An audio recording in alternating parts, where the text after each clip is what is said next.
Hello, this is William Michael of the Classical Liberal Arts Academy, and with this video, I'd like to provide some help for Academy students who are working in the Academy's Greek grammar course. In this video, we'll be taking a walk through the content of Lesson 6, which covers Articles 27 through 45 in Gildersleeve's Greek grammar textbook.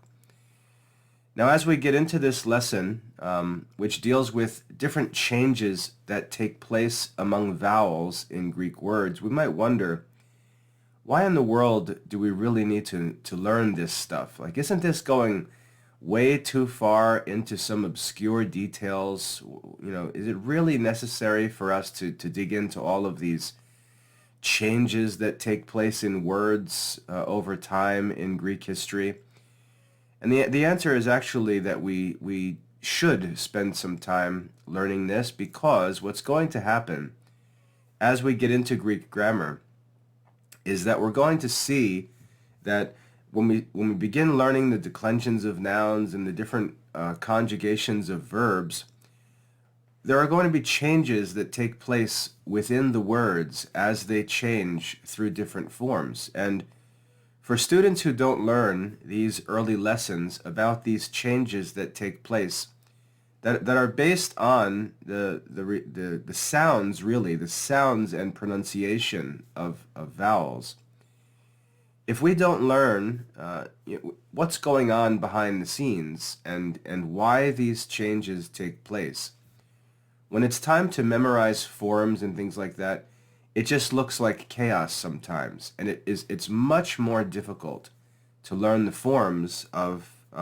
Greek nouns and pronouns and verbs when you have no idea why the changes are taking place. Whereas if you take some time in the beginning to at least learn a little bit about how different vowels changed over time and why they changed and things like that, when you get to studying the forms of the different declinable Greek parts of speech, the changes aren't so confusing. You can look at the words and see and understand why the changes are what they are. So this isn't just a bunch of nerdy historical information about the language. This is some important information about how and why letters change in Greek words. And the benefit of this study is that when you get to studying the declensions and conjugations of Greek nouns, pronouns, and verbs, you'll have a better understanding of what's going on, and it will help you to not just to memorize the forms, but it will help you to understand and even be able to reason through the forms in a way that you wouldn't be able to do if you didn't know about these changes. Now, there's a lot of content in this lesson. As I said, we're going to look at Articles 27 through 45. So that's quite a bit of content. But it all relates to these changes of vowels. So we're going to move through it pretty quickly, because you don't need to memorize this stuff. This isn't something that needs to be mastered and retained. So I just like to walk through each of the articles, make sure that the content of the article is clear, leave you to study it and review it yourself, and then we'll move on through a couple more lessons like this, covering some of these basics in orthography, and then we'll get into the declensions and things like that, which will be pretty enjoyable. So let's take a walk through Articles 27 through 45 and just learn about the changes that took place with respect to vowels through Greek history and why those changes took place. Now, I'd like to say that if you've studied English composition at all, which is obviously recommended for Academy students, you know that one of the important concepts that we learn and talk about in composition is euphony. Euphony, which is adjusting our language, adjusting our words, adjusting our writing so that things sound pleasant, so that things are easy to articulate, and so on. Sometimes there's more to choosing the right word and arranging our sentences, there's more than just grammatical details. There's also just the simple common sense reality that some things sound better than others. And for some of these rules, that really is what's going on. You'll see that if there's a certain ending, for example, and it starts with a vowel or even a consonant, and you join that to a stem that ends in a vowel, you'll just see that it's not easy to articulate those sounds when they come together. So the sounds change for the sake of articulation, for the sake of euphony. So behind this, directing this, I should say, there is a simple rule that usually the changes that take place can be understood by simply moving from something that's more difficult to pronounce or something that doesn't sound very pleasant to something that's easier to pronounce, that sounds more pleasant. All right, so there's a very simple principle behind these changes, and if we keep that principle of euphony in mind, we won't study this as if it's some kind of mystery that we can't understand. We're not studying random changes in the language. We're studying common sense, reasonable, practical changes that take place in the language, just as we make changes in the English language. Like, why would I use can't instead of cannot? Why would I do that? The reason why I'll use a contraction like can't instead of cannot is in the sentence as I'm reading it, it simply fits better. It feels better. It's easier to articulate. There's a certain rhythm in the sentence. Cannot sort of disrupts that rhythm. Can't fits into that rhythm. We make those changes based on euphony. So don't think this is some sort of random, mysterious change that has to be learned. It's really quite easy to understand if you just keep thinking about euphony as we go through. All right? So let's take a walk through this. I'm sorry if I sound a little congested. We've got a cold going through the family, and I'm sort of fighting through it right now, so bear with me. Let's look at Article 27 here. We see that the topic of this lesson is vowel change. So we're looking at the changes of vowels. Okay? Article 27, quantitative vowel gradation. Quantitative means having to do with length. So changes in the length of vowels. Changes from shorter vowel sounds to longer vowel sounds. And you can see here, there's this little table of examples. But above the table, right here, this is a summary of these changes, which makes this very easy to understand. So you can just see a couple examples here. We move from alpha, which is short, to eta, which is long. We move from epsilon, which is short, to eta, which is long. From a short iota to a long iota. From omicron, which is short, to omega, which is long. And from a short upsilon to a long upsilon. So you can see that the movement here is from short vowel sounds to long vowel sounds, and we'll see why in just a minute. Now that we see the basic idea of what's going on, that we're moving from shorter vowel sounds to longer vowel sounds, and we see what vowels we're working with, we can look down to these examples and understand what's going on.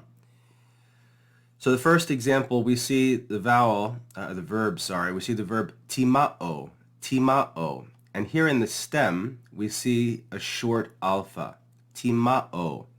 We see that we're adding a long omega as the ending to the stem of this verb, and that ends in a short alpha. So we're going to get this uncomfortable combination at the end of the word, timao.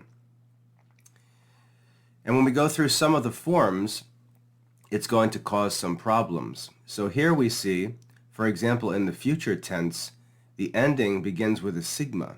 So we have timeso. We see the alpha changes to eta, from timao to timeso. So rather than saying timaso, we say timeso. It allows us to emphasize the sound of that vowel and join it to an ending that begins with a sigma. So when you look at the change, again, if you were memorizing the verb forms, you would go from timao, and all of a sudden the whole thing would look different, and it would read timeso, and you'd wonder why in the world did the whole appearance of the verb change. Really, all that happened is that alpha in the stem was lengthened to eta in the future form. Okay, so it's a very simple change, just from a shorter vowel sound to a longer vowel sound. Here we have another example, eao, eao, and here again in the future we add the ending so with the sigma at the beginning of the ending, and we see that this alpha here is lengthened. It's lengthened so that the sound of the alpha doesn't get lost. So. There would be extra emphasis on that alpha. Okay?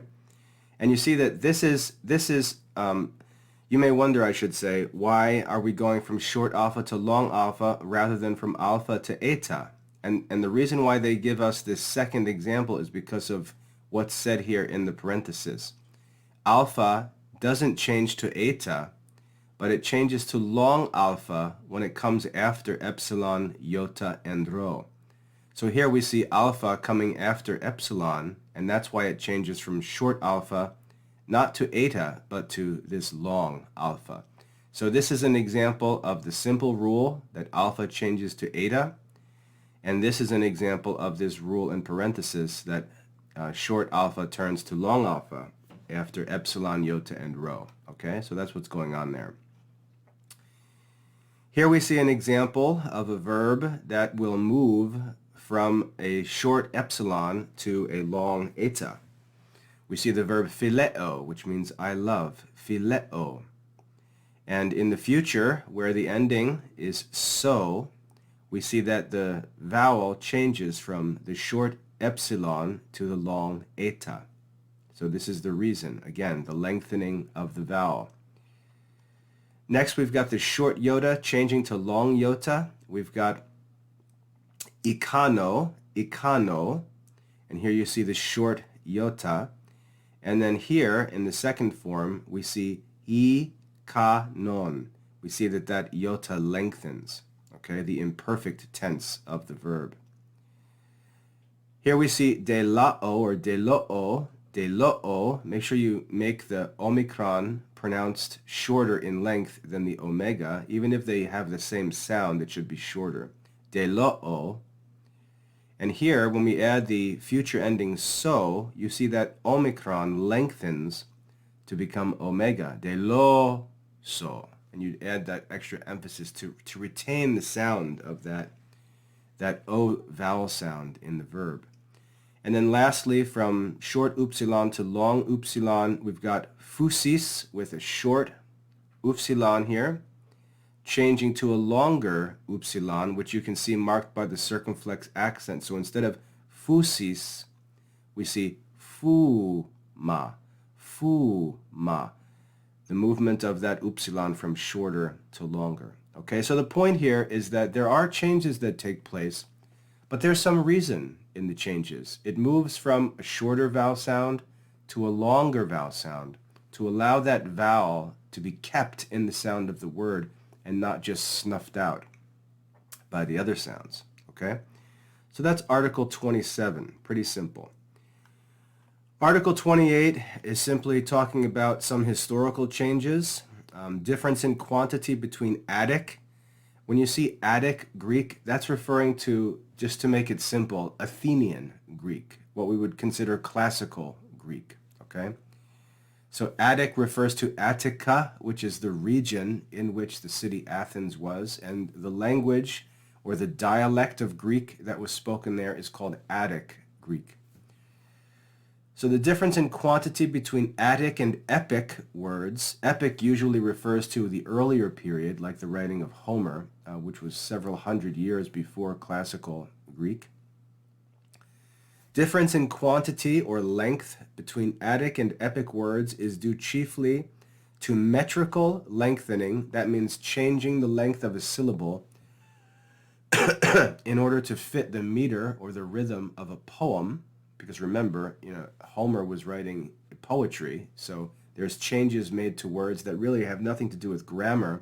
It's simply the poet trying to make it sound better in the rhythm, or to different phonetic treatment. And we're given a couple examples that I'm not going to get into, but again, what I want you to see, we don't have to get into all these details necessarily because the concept is simple. It's primarily euphony. It's simply concerning the authors and the speakers are making changes that are based on the sound or the articulation of the words. And if there are movements or changes in the words, those movements go from difficult to pronounce or unpleasant to hear to more pleasant to hear and easier to pronounce. So there's a simple principle behind these changes. Let's keep moving here.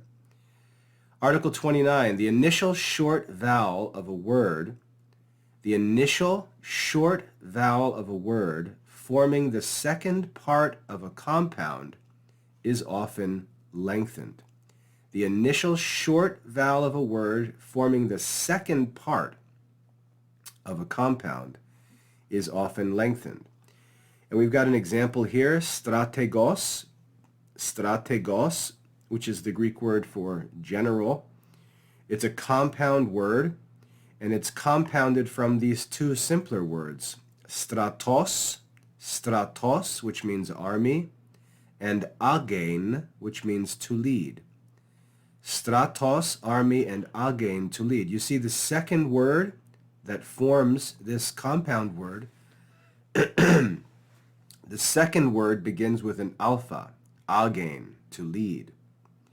And yet when we look at the compound word, we see strat from stratos, and we see egos from agein. So that alpha at the beginning of agein lengthens to produce the eta in strategos. So that's where that eta comes from. It comes from the lengthening of that initial alpha. And you can see the benefit of studying these vowel changes here is when we look at a word like strategos, and we wonder, what's the meaning of that word? Well, if we know that stratos means army and agein means to lead, and that the alpha may lengthen to eta, it helps us to reason through this word and understand its meaning based on where it comes from, right? So it just gives us a little bit of reasoning ability when we look at words in Greek. So that's Article 29. Article 30, we see a reference to Attic Greek again, and again that means the Greek of classical Athens, okay? Attic, the Attic eta. Attic has eta for the original long alpha of the earlier period. So if we read earlier Greek, we may see a long alpha, but in Athenian or Attic Greek, we'll see eta replacing that long alpha, okay? When you see, here's another term, Ionic. Ionic refers to the region of Greece called Ionia, which was across the Aegean Sea. On the other side of the Aegean Sea, the region there on the west coast, across the Aegean Sea from mainland Greece, that area was called Ionia. And the Greek dialect that they spoke there, which was different in some ways, is called Ionic Greek. And then Doric Greek, the Dorians, and Aeolians, they're just referring to different regions of Greece. And if you look at a map, if you Google map of ancient Greece, you'll likely be able to find a map that's got these different regions labeled, Attic, Ionic, Doric, Aeolic, and so on. So it's just saying that just as in America, if you move from different places, the pronunciation changes. There are some differences in the dialect. You know, a New Yorker talks differently than someone who lives in Boston, and they talk differently than someone who lives down in Georgia. They talk differently from someone who lives out in California. Those differences in dialect that develop in different places, the same thing happened in Greek. So if we're reading different Greek authors, it matters where they were from, whether they were from mainland Greece and lived in Attica, or whether they were from Ionia or from the Peloponnesus and used Doric Greek. we'll see changes, but there's reason behind those changes, and that's described here in Article 30. Words that had an alpha in earlier Greek, if we're reading Homer, for example, will be found with the eta replacing that alpha in other dialects. Okay, pretty simple. Down to 31. In Attic Greek alone, this eta was sometimes changed back into long alpha. Because there's an alpha really in the history of the word, and because that alpha changes to eta, we sometimes may see that eta change back to alpha, because really behind that word there's an alpha. And so you shouldn't be confused when you see that movement from alpha to eta. Okay, just simple historical note on Attic Greek and a bunch of examples given. All right, so let's just keep going here. So Article 31st, just again showing the relationship between the eta and the long alpha in Attic Greek, and it gives us some examples down here. And you can see how it gets into exceptions and things. So one of the things that's annoying with some of these rules is that by rule, they really mean something that is found occurring, once in a while that we can give examples for, but it doesn't always happen. So it's not really a rule, it's just something that we can recognize as a pattern in some cases. So it's really not worth mastering this content, but being aware of it. So when we do see changes, we're not confused by them, and we can reason through them and recognize things as we read. Okay? So Article 31st. Article 31. Article 32, in the choruses of tragedy, so tragedy means plays that were written in Greek. The writing of plays was one of the main forms of literature because the Greeks had religious festivals all the time. And at the religious festivals, they would often have contests where poets would prepare, or playwrights would prepare plays to be shown during the festival, and then awards would be given to the best play. So there were different kinds of plays. There were comedies and tragedies. And so this is talking about the choruses. The choruses is just like if you think of a chorus in a song, you'll have a few lines of the song, and then you'll have the chorus, which is sort of the main part of the song.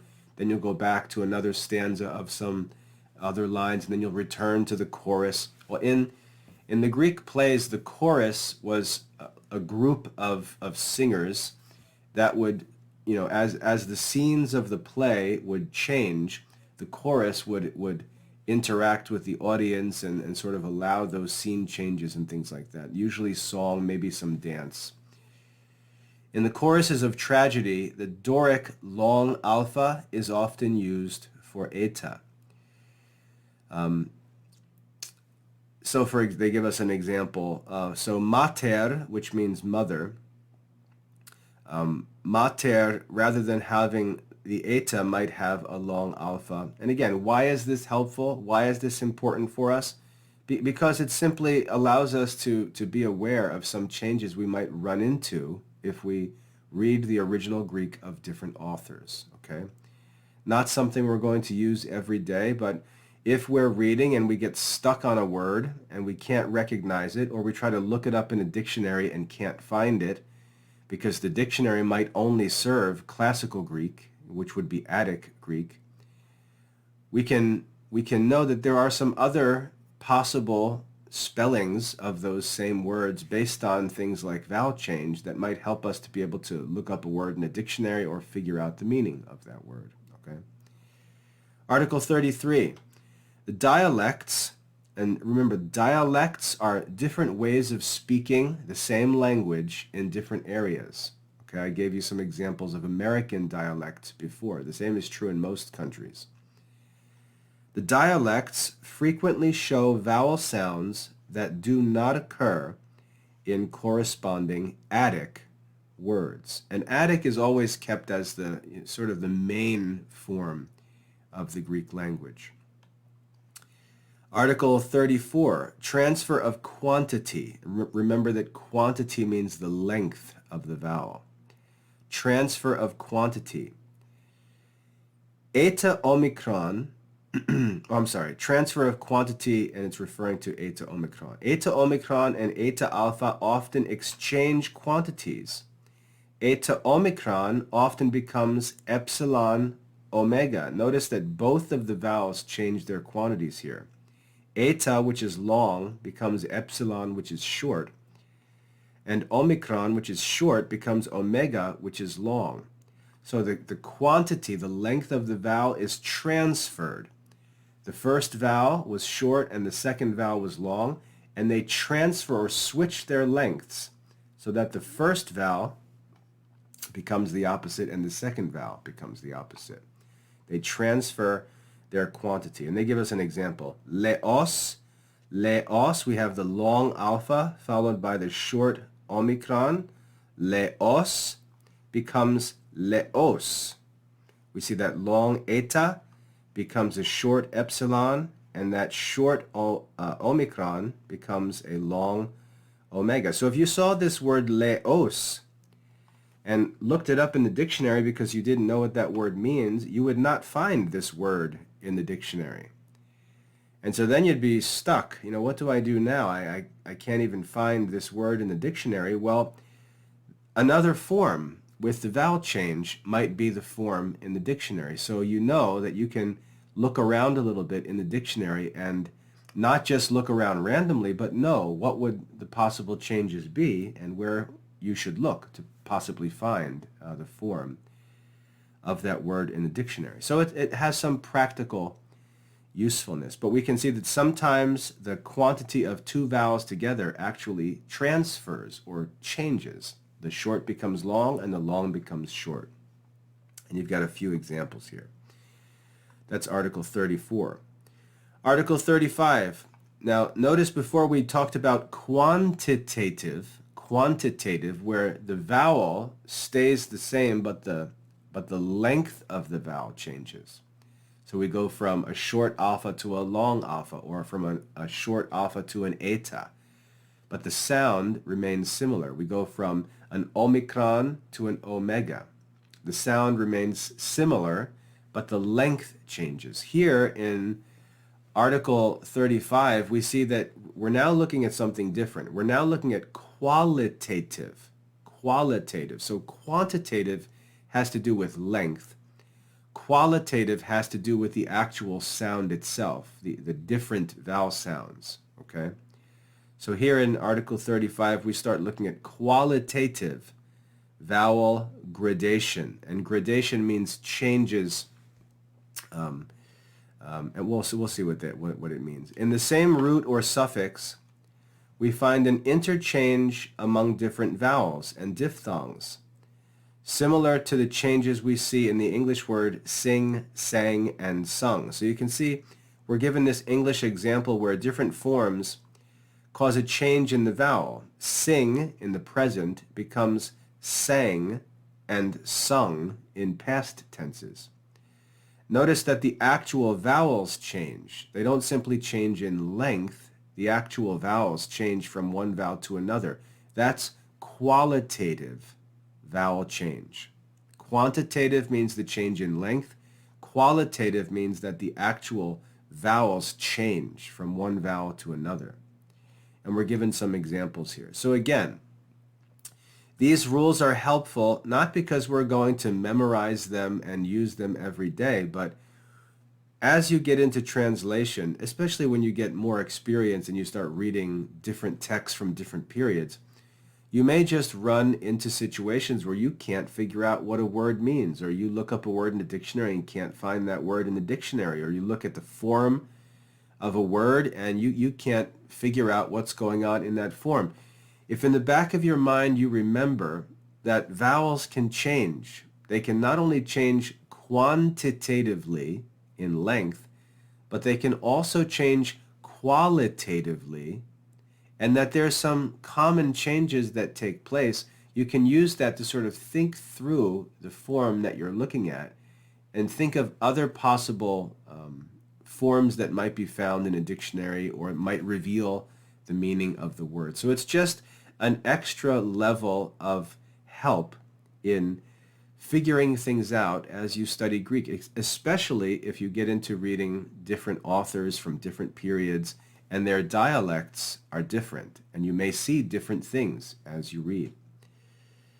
So that's qualitative vowel gradation. And one place where we'll see these changes, just as a practical example, when we're going through Greek Reading 1, we're reading the New Testament. It's Koine Greek. It's the Greek of the Hellenistic period after Alexander the Great spreads Greek through the world. That's called Koine, or Common Greek. That's what we're studying in the Bible. In Greek Reading 2, we're going to move from Biblical Greek to Classical Greek, and we're actually going to read some of the works of Aristotle or Plato, and we're going to get into Attic Greek. And then in Greek Reading 3, we're going to study prosody in grammar, and we're going to read Homer in Greek Reading 3. And in reading Homer, we're going to be reading Older Greek. So you'll see some examples of some of these things as we go through the different levels of the Greek reading courses, because we'll move from later Koine Greek in the Bible back to Classical Greek in the writings of Aristotle and Plato and the other Athenian writers of the classical period, and then we'll move even further back into the writings of Homer. So we'll see examples of these things in our Greek reading courses, and hopefully we'll remember to think back to this Greek grammar lesson to help us recognize those changes and make a note of them. Okay? So in Article 35, we simply have a note that not only do vowels change in quantity, but they also can change sometimes in quality, and we're given 3 cases with examples of when that happens. Okay? And what I recommend for this lesson is that you just read through this and challenge yourself to recognize the rules that are being explained in the examples that are given. And if you have any questions, just post them on the support forum. Okay? Now down in Article 36 here, we see that all of that is summarized in a table. So that's very helpful. So we have a summary of changes in a table here with examples given. And again, this is good for reference in the future if you ever run into a situation where you're confused about the spelling of some words. You can come back here and look at what the common changes were and possibly find an example of what you're looking at. So Article 36 provides us with a table of the chief vowel grades. Okay? Article 37, you see we get into a different section here, compensatory lengthening. Compensatory lengthening. And Article 37 explains what that means. Compensatory lengthening is the lengthening of a short vowel to make up for the omission of a consonant. Compensatory lengthening is when a short vowel is lengthened to make up for the omission or the removal of a consonant. So a consonant, for some reason, is being dropped out of a Greek word, and when that consonant drops out, it's going to change the word's syllables, and so it's going to change the rhythm or the sound of the word. And in order to keep the rhythm, a short vowel coming before the consonant that's dropped is simply lengthened to add some time to that word, to sort of keep the rhythm or the length of that word the same. All right, that's called compensatory lengthening. So when a consonant is being dropped, sometimes the preceding vowel will be lengthened. Okay? Compensatory lengthening, and we see some examples here. Alpha changes to a long alpha. Epsilon may change to the diphthong epsilon iota.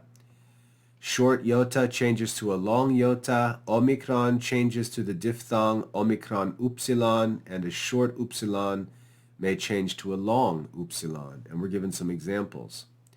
We see tans, and the nu here is omitted and it becomes tas, but that short alpha is changed to a long alpha.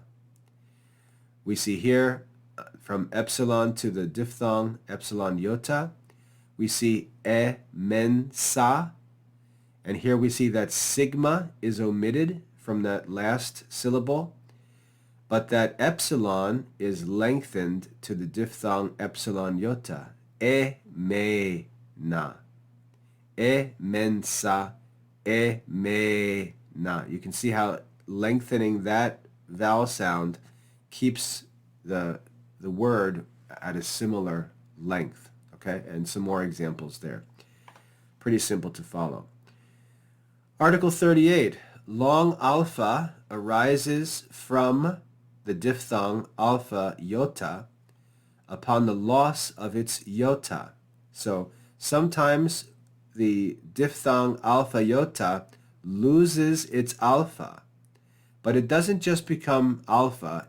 That alpha lengthens to form long alpha. So the iota in the diphthong is basically replaced by another alpha, and those two alphas come together to make a long alpha. And you're given some examples here of that. So Article 38. So again, the diphthong alpha iota can be changed to a long alpha in some places. All right.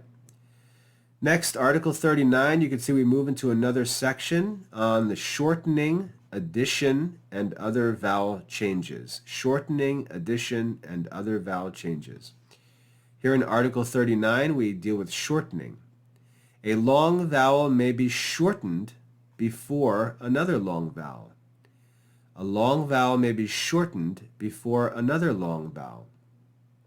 So for example, here we've got the word basileon, basileon, and you see that we've got a long eta before a long omega, but the more common form of the word is basileon, and you see that that eta has been shortened to become an epsilon.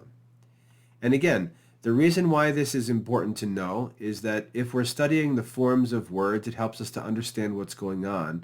But if we're studying and translating and we run into a word we don't recognize and try to look it up in a dictionary, we may not find the word we see, and we may need to know where to look to find that word, because we may need to consider changes that take place and where else that word might be found in the dictionary. We might have to look a few places higher or lower in the dictionary to find it, okay? But we see the eta changing into an epsilon there, and a couple other examples. So sometimes a long vowel may be shortened before another long vowel, okay? Article 40, a long vowel before iota, upsilon, a nasal consonant sound, or a liquid consonant sound, and a following consonant was regularly shortened. So sometimes a long vowel coming before or coming in these different situations was sometimes shortened. And again, the reason why is simply for the sake of pronunciation, simply for the sake of euphony. All right, so for example, we see here we've got the word na-us, and we've got a long alpha, na-us, which is the Greek word for ship. But we see that that was changed so that the alpha was shortened and the upsilon was lengthened by this circumflex accent for the sake of euphony. Okay, so sometimes a long vowel before iota, upsilon, a nasal sound, or a liquid and a following consonant was regularly shortened. Just another example where you can find some common changes.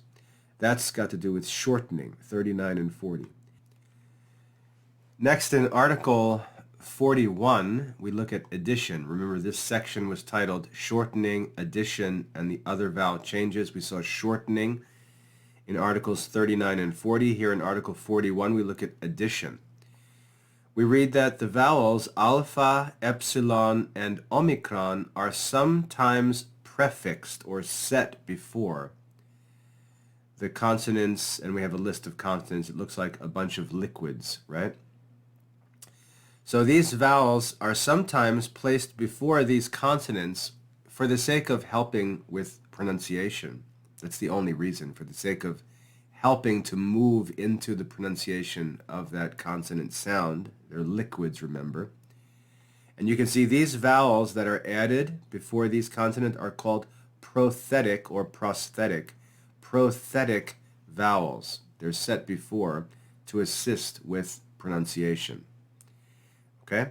So that's it. It's simply an addition of a vowel to assist with pronunciation. Notice that they're short vowels, so it doesn't really change the pronunciation too much, but it assists us as we're articulating. It helps us to move into a consonant sound that's normally difficult to pronounce. All right? That's addition in Article 41. 42, development. We see a medial vowel is sometimes developed from lambda or nu between two consonants. A medial vowel, that simply means a vowel that goes between two consonants. A medial vowel is sometimes developed from lambda or nu between two consonants. And we're given some examples here. Here's a clear example, I think. We see that in Ionic Greek we have barankos, barankos, and in Attic Greek we don't have that alpha, we have brankos, brankos. So you can see that barankos, this vowel alpha is set between the consonants as a medial vowel, and we don't have that in Attic Greek. So again, if you are reading Homer, to say, because it's Ionic Greek, and you saw barankos and wanted to look that up in a dictionary, you wouldn't find it. And you'd have to wonder and say, well, where in the world could I find this word in a dictionary, because barankos is not there. If you looked around through the other entries in the dictionary and ran into the word brankos, you would know, because sometimes medial vowels are used and inserted in between consonants. You would know that brankos, if you look at it, it's very similar to barankos. You would be able to reason that that's probably the same word, because that extra alpha is probably just a medial vowel that was added in a different dialect or at a different time. All right, so again, knowing of these changes, just being familiar with them and aware of them can help you if you get stuck with vocabulary. So that's called the development, where we develop an addition to a word by inserting a vowel between some consonants. Okay? So that's Article 42. Article 43, disappearance. The iota and upsilon of diphthongs often disappear before a following vowel. The iota and upsilon of diphthongs often disappear when followed by a vowel. And we're shown some examples. We have the noun huios, which means son, huios, and you can see that sometimes that may appear as huos. That iota may drop and become huos.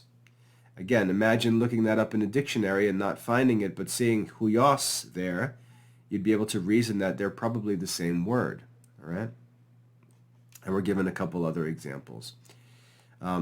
This is interesting here. We see boos is the genitive form of bous, which means ox.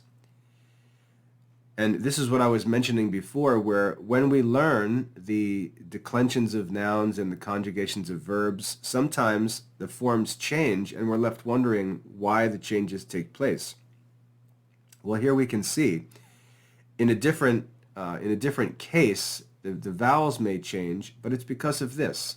All right, it's because of this. You can see that this upsilon at the end of this diphthong disappears, and we have bo as the stem rather than bu. We have bo, and then the ending os is added. That upsilon drops because the ending comes with a vowel of its own. All right, so again, that's how this study of the changes of vowel sounds helps us when we're studying the forms of nouns and pronouns and verbs. Okay, Article 44, we're getting to the end here, so let's wrap up. The disappearance of epsilon before a vowel is often called hypheresis. Hypheresis, which just means omission in Greek, and we're given a couple of examples. The disappearance of a short vowel between consonants is called syncope, which means cutting up. and given some examples there. Those are some changes. They may actually be considered changes when we talk about figures of speech. Sometimes changes are made for the sake of euphony in different writing. So we have the disappearance of epsilon or alpha. I'm sorry, the disappearance of epsilon before a vowel, not before alpha. Before a vowel is often called hypheresis, and the disappearance of any short vowel between consonants is called syncope, okay, or cutting up the word. And then lastly, Article 45, assimilation. A vowel may be assimilated to the vowel standing in the following syllable. Assimilation means sort of converted to be more like something else, right? Assimilation. So if we think about, the colors white and black coming together and they form a gray, that's the idea of assimilation, okay? A vowel may be assimilated to the vowel standing in the following syllable. So for example, we have the word bublion, and you can see there's a iota in the second half of the word and an upsilon in the first part of the word. But that becomes biblion, where that upsilon changes into iota, so that the pronunciation of the word is made easier by having the same vowel sound repeated. Bublion is harder to pronounce than biblion. Okay, that's assimilation. The vowel sounds change to become more like one another to make it easier to pronounce. And that's it for this lesson. That's Articles 27 through 45. Again, this is not information that you're going to live and die from as you study Greek, but just to have an awareness of these kinds of changes that take place in vowels in Greek words will help you. I mean, I know that I use this when I study Greek. I know that these changes, the knowledge of these changes, helped me when I was younger, helped me in the study of Greek grammar, Greek forms and things like that. And it has often helped me in translation work where I've run into vocabulary I'm not familiar with or something like that, and have had to reason through different possible options to figure out whether two words that are similar might actually be the same word with vowel changes caused, by different dialects or different time periods. So I can speak from experience and say that this knowledge is helpful. It's not something you may use every day, especially when you're getting started, but if you decide that you want to commit yourself to classical studies and spend a lot of time in ancient Greek, this knowledge will be very helpful, and you can use Gildersleeve's grammar text as a reference book. So just being familiar with the content of the grammar and knowing where different information can be found allows you to make use of the grammar textbook as a reference book in the future, and you can go back and check things out when you run into something that doesn't look familiar. And again, I can tell you from experience that I use the grammar book like that all the time. I may just run into something that isn't familiar, and I can say, you know what, maybe that's an example of this, and I can go back, find that section, read through it again, and find the rule that's actually being seen in whatever I happen to be reading. So anyway, Articles 27 through 45 here in Greek grammar. It's something that you should just be familiar with. So read through it, do your best to understand what it's showing you, and then in the future, use it for reference as you get into Greek studies. I hope that's helpful. God bless your studies.